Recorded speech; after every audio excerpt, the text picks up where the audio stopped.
Hello friends, तो आज हम करने जा रहे हैं नेक्स्ट पार्ट हमारे रेशो का, जिसमें हमारे पहले जो वीडियोस बनी हुई हैं उसमें 2 वीडियोस बन चुकी हैं। जिसमें फर्स्ट वीडियो में मैंने करवाया हुआ है आपके 10 क्वेश्चन एंड सेकंड वीडियो में आपको नेक्स्ट 11 to 20 क्वेश्चन हुए हैं। अब ये आपका थर्ड पार्ट है। थर्ड पार्ट में हम करेंगे 21 से लेके 30 तक क्वेश्चन। तो ये रेशो के क्वेश्चन चल रहे हैं, बहुत ही ईजी स्टेप में आपको समझाए जा रहे हैं। तो वीडियो में आप पीछे वाली वीडियो भी देख सकते हैं बेसिक से करने के लिए, स्टार्टिंग से करने के लिए। तो यहाँ पे मैं आपको पूरे बेसिक टू एडवांस करवाने जा रही हूँ। तो वीडियो अगर लाइक शेयर अच्छी लगी हो तो लाइक शेयर और सब्सक्राइब जरूर करिए चैनल को, ताकि आपको वीडियोस अच्छे से टाइम पे मिलती रहे। तो यहाँ पे देखो नेक्स्ट क्वेश्चन है 21। इसमें बोला है कि if A ratio B value दी हुई या बी सी दिया हुआ है, सी डी दिया हुआ है, then A B C D find out करना है। तो ए रेशो बी है, B ratio C, C ratio D और A B C D find out करना है। तो मैं आपको ये बोलूँगी, यहाँ पे मैं अगर आपको समझा रही हूँ इसलिए पूरा डीपली लिख रही हूँ। जैसे आपके एग्ज़ाम में इतना टाइम नहीं होगा तो आपको ये सब लिखना नहीं है, आपको शॉर्टकट वे में जल्दी से जल्दी फास्ट से फास्ट करना है। तो इसमें बोला हुआ है कि 1 ratio 2, 3 ratio 8, 1 divide by 3, 5 divide by 9, 5/6, 3/4। तो ये आपको दिए हुए हैं, ए बी सी डी की वैल्यूज़ दी हुई हैं। फर्स्ट ऑफ ऑल इसमें अगर डिवाइड में आ जाता है तो हम क्या करेंगे, इनका एलसीएम लेंगे। ठीक है, तो 2 4 दा, तो 4 यहाँ पे आ गया, 8 1 दा, 3 यहाँ पे आ गया, इनका एलसीएम 9, 3 3 दा 5 और यहाँ पे आ जाएगा 12, 2 दा 10, 4 3 दा 3 3 दा। तो ये नीचे वाली जो वैल्यूज़ होती हैं इनको हम इग्नोर कर देते हैं। तो हमारे पास ये क्या आ गया, ए बी की वैल्यू आ गई, बी सी की वैल्यू आ गई और सी डी की वैल्यू आ गई, यानी कि ऊपर वाले हमने लिखने हैं। ठीक है, लिखने के बाद ये हमारी क्या आ गई, ए बी, बी सी और सी डी आ गई ना। अब हमें यहाँ पे बी है, यहाँ भी बी है, तो यहाँ के वैल्यू सेम है तो कोई प्रॉब्लम नहीं है। तो हम लिख सकते हैं ना, ए बी सी में 4 रेशो 3 रेशो 5 लिख सकते हैं, क्योंकि ए बी सी का आ गया। और ये रह गया सी डी, सी में वैल्यू इसकी यहाँ पे तो 10 है और यहाँ पे ये 5 है। अब इसको भी हमें 10 बनाना पड़ेगा। अगर इसको 10 कैसे बनाएंगे, अगर इसको हम 2 से मल्टीप्लाई कर दें तो मल्टीप्लाई हम सारी वैल्यूज़ को ही करनी पड़ेगी, 4 को भी, 3 को भी, 5 को भी। ठीक है, 4 to the 8, 3 to the 6, 5 to the 10। अब ये इक्वल होगी, 10 हो गया बराबर, इक्वल हो गया। अब डी की value same as it is लिख देंगे तो हमारे आउटपुट आ जाएगी, हमारा जो रिजल्ट आ जाएगा 8 6 10 9। तो आपका आंसर आ जाएगा D. Okay, so next question है 22nd क्वेश्चन में आपको बोला गया है if 2a is equal to 3b is equal to 4c है तो a b c की वैल्यू फाइंड आउट करनी है। तो ये कैसे होगा, तो देखो अगर इस तरह से आ जाता है तो 2a is equal to 3b है ना, इनको अलग लिख लो और इन दोनों को फिर से अलग लिख लो, 3b is equal to 4c। अब ये जो a है, ये वाला b इधर आ जाएगा तो डिवाइड में हो जाएगा। अब ये 3 है, ये इधर मल्टीप्लाई है तो इधर डिवाइड हो जाएगा। तो यहाँ पे क्या है, b इधर आ जाएगा, c इधर आ जाएगा तो नीचे चला जाएगा और डिवाइड में, और 4 है तो यहाँ पे ये 3 इधर जाएगा तो डिवाइड में हो जाएगा। यानी कि a की वैल्यू कितनी आ गई, a की आ गई 3, b की आ गई 2 और यहाँ पे b और c की, b की आ गई 4 और c की आ गई 3। ठीक है, और अब उसने क्वेश्चन पुट किया था कि a b c की वैल्यू निकालनी है। अब यहाँ पे तो 2 है, यहाँ पे ये 4 है, तो यहाँ पे इसको हम इक्वल करेंगे ना, 4 यहाँ पे है तो इसको हम इक्वल कर सकते हैं, इसको हम मल्टीप्लाई कर देंगे 2 से, तभी इक्वल हो जाएगा ना, b की वैल्यू इक्वल हो जाएगी। तो इसके बाद आ जाएगा 6 2 to the 4 और ये वाला 3 जो है 3 आ जाएगा। ठीक है, आंसर क्या आ जाएगा 6 4 3। So answer is 6 4 3। Okay, so next question is 23rd question है। 23rd क्वेश्चन में आपको बोला गया है if rupees 1066 is divided among A B C D such that A B का रेशो दिया हुआ है 3/4, ए बी का दिया हुआ है, बी सी का दिया हुआ है, सी डी का दिया हुआ है। बी सी का है 5 6, सी डी का है 7 5। अब इसने बोला है कि who will get the maximum, maximum किसका होगा। अब इसने वैल्यू नहीं पूछी, उसने पूछा है कि किसका होगा।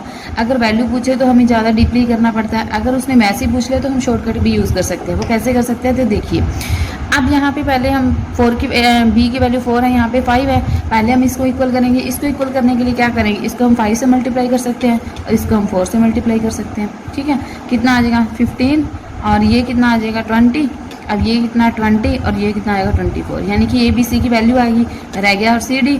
अब यहाँ पे सी की वैल्यू 7 है और डी की वैल्यू 5 है। अब हमें सी की वैल्यू बराबर करनी पड़ेगी ना, इक्वल करेंगे क्योंकि यहाँ पे 24 है, इक्वल नहीं है, सी को हमें इक्वल करना है तो हम इसको 24 से मल्टीप्लाई कर सकते हैं और इसको सारे को हम 7 से मल्टीप्लाई कर देते हैं, ठीक है ना।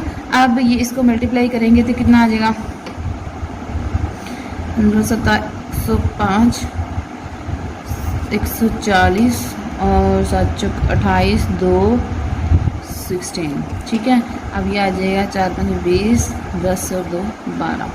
अब ये आ गया हमारा 7 से मल्टीप्लाई करने पे, ठीक है।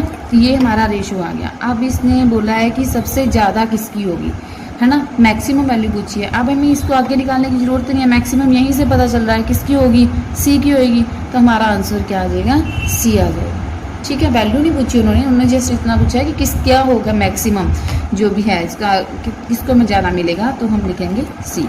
नेक्स्ट है question number 24। 2 numbers are respectively 40% and 60% more than का ध्यान रखना है आपको। देन द थर्ड नंबर, तो यहाँ पे 3 नंबर्स हैं ए बी और सी।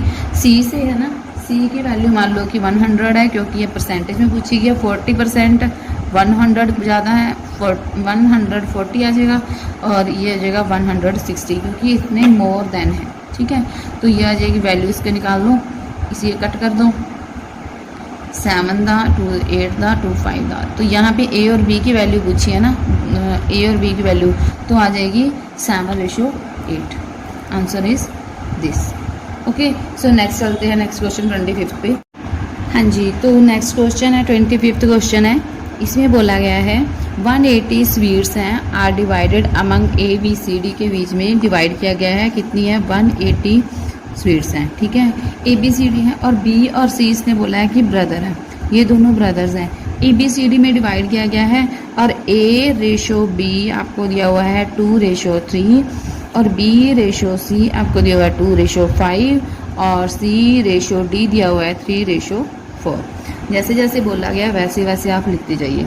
What is the number of sweets received by the brothers together. Brothers के बारे में बोला गया है कि इन दोनों का इकट्ठा कितनी स्वीट्स उन्होंने को मिली हैं, ठीक है। फर्स्ट ऑफ ऑल हम क्या करेंगे, वही बात जो कि बी और बी को पहले इक्वल करो। बी यहाँ पे 3 है और यहाँ पे 2 है, इसको इक्वल करने के लिए इसको मल्टीप्लाई 2 से कर देते हैं और इसको हम कर देते हैं 3 से। 6 हो जाएगा यहाँ भी और यहाँ भी, यानी कि बी की वैल्यू को हमें इक्वल करना है। तो इसको मल्टीप्लाई कर दो 4 6 6 15, ठीक है। ए बी सी आ गई। अब यहाँ पे वैल्यू है बी सी की तो है 3 और डी की है 4। अब हमें इसको फिर से भी इक्वल करना है क्योंकि यहाँ पे क्या है ए बी सी और यहाँ पे सी की वैल्यू क्या है 3 और यहाँ पे क्या है 15। अगर 15 है तो हमें इसको भी 15 बनाना पड़ेगा। इसको 15 बनाने के लिए इसमें क्या करेंगे, 5 से मल्टीप्लाई कर देंगे। अब ये 15 हो गया, चलो 15 सी की वैल्यू आ गई, 5 और 20 ये आएगी सी की वैल्यू। उन्होंने बोला था कि बी और सी की इकट्ठी टोटल बताओ, तो ये कितना हो गया 21 और 180 ये क्या है टोटल थी। तो टोटल पहले इनको डिवाइड करो, पहले तो इनका हम टोटल करेंगे 10 30 30 40 45 45 आ गया इन सबका वैल्यू सम। और इन्होंने दिया कितना हुआ 180, तो 180 डिवाइड बाई 45 और हमने निकालना किसका है 21 का। इसको निकाल दो, 3 पे जाएगा, 3 1 दा 3 5 दा 3 7 दा। नेक्स्ट इसको फिर से काट दो, 15 1 दा 15 2 दा 84 इसका मल्टीप्लाई इसका आंसर आ जाएगा। तो आंसर इज 84 क्योंकि उसने बोला क्या था ए और बी और सी दोनों का निकालो, तो answer is 84। Next is 26 question. The sum of 3 numbers is A B C यानी कि दिए हुए हैं 123, यानी कि 3 का सम कितना है 123। If the ratio between first and second ए और बी का मान लो दिया हुआ है 2:5 एंड बी और सी सेकंड और थर्ड का दिया हुआ है आपको 3 और 4 एंड फाइंड करना है सेकंड एंड थर्ड का डिफरेंस। क्या बोला, then find the difference between second and third, ठीक है। फर्स्ट ऑफ ऑल क्या करेंगे, हमारा फर्क क्या है, सबसे पहले कि हमें बी की वैल्यू को जो भी कॉमन है उनकी वैल्यू को क्या करना है इक्वल करना है। इसको इक्वल करने के लिए 3 से मल्टीप्लाई कर दो, इसको करने के लिए 5 से कर दो, 15 हो जाएगा, यहाँ भी 15 हो जाएगा। 3 2 दा 6 3 5 दा 15 ए और बी की वैल्यू आ गई। अब सी की वैल्यू लिख दो, 5 4 20। अब इन्होंने क्या बोला था कि इसने बोला है कि किस किस का डिफरेंस निकालना है, सेकंड एंड थर्ड का। तो यहाँ पे सेकंड और थर्ड का डिफरेंस कितना है, 5। और यहाँ पे लेकिन अपने को क्या दिया हुआ है, टोटल दिया हुआ है। टोटल कितना दिया हुआ है, टोटल दिया हुआ है हमारे को 123। अगर वो टोटल 123 दिया हुआ तो पहले इसका टोटल निकालो, कितना आ जाएगा, 21 20 40 41 आ जाएगा। तो पहले तो हम इसका निकालेंगे, कितना आ जाएगा, 123 डिवाइड बाई 41। और उसमें निकालना है किसका है, 5 का निकालना है, तो मल्टीप्लाई 5 से कर दो। अब इसको हम कट करेंगे, 3 पे जाएगा, तो हमारा आंसर आ जाएगा 15। ठीक है। सो next question is 27th question में बोला गया है कि the ratio of the number of boys and girls in school, boys और गर्ल्स का रेशियो दिया हुआ है स्कूल विद 504 स्टूडेंट्स। टोटल कितने हैं, 504। ठीक है। बॉयज़ और गर्ल्स का जो रेशियो दिया है 13:11। What will be the new ratio if 12 more girls are admitted. अगर 12 गर्ल्स और एडमिट हो जाती हैं तो उनका रेशियो क्या होगा। तो इसके लिए हम क्या करेंगे, फर्स्ट ऑफ ऑल वही काम जो हमें पहले करना है। क्या करना है, पहले तो इन्होंने टोटल ये दिया हुआ है। अगर टोटल ये दिया हुआ है तो हमारे पास ये अलग अलग भी दिया हुआ है। अब इनको पहले हम क्या करेंगे, प्लस कर देंगे। टोटल का दिया हुआ है तो पहले हम इसको करेंगे 504 डिवाइड बाई 24। इसको हम कट करेंगे तो ये हो जाएगा 21 पे जाएगा। ठीक है, ये 21 पे जाएगा। अब इस हमारा क्या क्या वर्क है कि 21 को पहले हम इसको मल्टीप्लाई करेंगे 13 से, तो इसको 13 से मल्टीप्लाई करने पे आ जाएगा 27। तो इसको मल्टीप्लाई करेंगे 21 23 यानी कि 231। अब उसने बोला क्या है कि अगर 12 मोर कैंडिडेट्स आ जाएं गर्ल्स, अगर 12 लड़कियां और आ जाती हैं, ये क्या बॉयज़ हैं ये गर्ल्स हैं, 12 लड़कियां और आ जाती हैं तो इनको जोड़ दो, कितना आ जाएगा 3 4 2। अब ये कितना आ गया 2 7 3। अब इसको 3 से कट कर दो, 3 9 था 3 1 था 3 8 था 3 1 था। तो इसका आंसर आ जाएगा 91:81। ठीक है, 27 का आंसर है 91:81। Okay. So next question is 28th question. Next question बहुत ही सिंपल, जैसा ही बोला गया ना वैसे वैसे करते जाओ। 40% of a number is equal to 3/4 of another number. तो देखो क्या करोगे आप, उसने बोला है कि 40% ऑफ ए नंबर जैसे बोल दिया उसने x लगा दो। ठीक है, is equal to 3/5 of another number, 3/5 of another number. ठीक है, इसने बोला है कि अगर इस तरह से आपको दिया हुआ है तो what is the ratio between the number and the second number. First number और सेकंड नंबर का रेशियो बताना है। 40% है ना, 40% मतलब 40 डिवाइड बाई 100 ना, ये लिख सकते हैं। 3/5 वाई हो गया, तो ये एक्स वाई इधर आ गया डिवाइड होके, 3/5 है ये उधर जाया जाएगा, 100/40 हो जाएगा। इसको हम कट करेंगे, 5 2 दा 2 2 दा, तो रेशियो आ गया 3:2 हमारा आंसर आ गया। ओके, 28th का first answer 3:2। Clear. So next question is 29th question.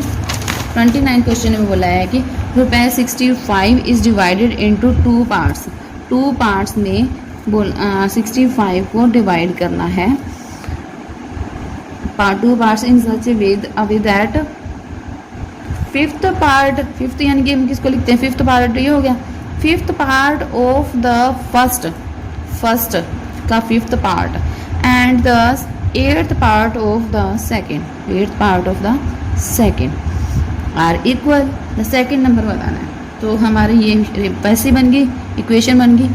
तो क्या हो जाएगा 1/8 मल्टीप्लाई 5/1 यानी कि 5:8। एक्स की वैल्यू क्या आ जाएगी 5 और वाई की क्या आ जाएगी 8। अब इसने हमें दिया हुआ है कि 65 टोटल है, तो पहले हम दोनों को जोड़ेंगे, प्लस करेंगे, कितना आ जाएगा 13 आ जाएगा ना। 65 डिवाइड बाई 13। उसके बाद उसने बोला क्या है क्वेश्चन में, द सेकंड पार्ट निकालना है। सेकंड पार्ट इसमें सेकंड पार्ट की वैल्यू क्या है 8 है ना, 8 की वैल्यू निकालनी है। 13 5 65 और ये आ जाएगा 8 5 40। Answer is B. Okay. So next is 30th question. 30th question में बोला है कि production company A is 120% of the production of company B and 80% of production of company C. A ने बी के साथ काम किया, उसके बाद ए ने सी के साथ काम किया, ठीक है, दोनों ए का बोला हुआ है। तो ए रेशो बी और ए रेशो सी। ए ने किया production company A is 120% of production company B, 120% of production B और 80% of production C, 80% of production C, ठीक है। ओके, सो इसको हम करेंगे, कट करना है कर सकते हो, यस कर ही देते हैं, इजी हो जाएगा। कट कर दो इसको इससे, इसको इससे। तो इसका हम बना लेंगे 2 6 दा, 2 5 दा, 2 4 दा, 2 5 दा। अब यहाँ पे देखो ए की वैल्यू 6 है, बी की 5 है, ए की 4 है, सी की 5 है। तो ए की वैल्यू 6 है, यहाँ पे 4 है, तो हमें इसको इक्वल करना पड़ेगा क्योंकि ए की वैल्यू हमें, ये ध्यान रखना है आपको, ना कि इसको इक्वल करना है, ठीक है। तो आपको करना क्या है, इसकी ए की वैल्यू को लेना है। 6 आ गया, 4 आ गया, तो इसको हम इक्वल करने के लिए हम क्या करें, इसको 2 से मल्टीप्लाई कर दो, इसको 3 से मल्टीप्लाई कर दो, 12 हो जाएगा, 5 2 10 हो जाएगा। तो ये 12 हो ही गया, तो अब इसको 15 कर दो, तो ये आ गया हमारा 12 10 15। तो आंसर इज़ 12 10 15। तो ये आपके 30 क्वेश्चन हो गए कंप्लीट। अगर आपको कोई डाउट है तो आप मुझे कमेंट कर सकते हैं, कोई प्रॉब्लम आ रही है तो मैं आपको ये क्वेश्चन वो जो है दोबारा से करवा दूँगी अगर कोई प्रॉब्लम आ रही है तो। अगर वीडियो अच्छी लगी हो तो लाइक शेयर और चैनल को सब्सक्राइब ज़रूर करें। Thank you so much.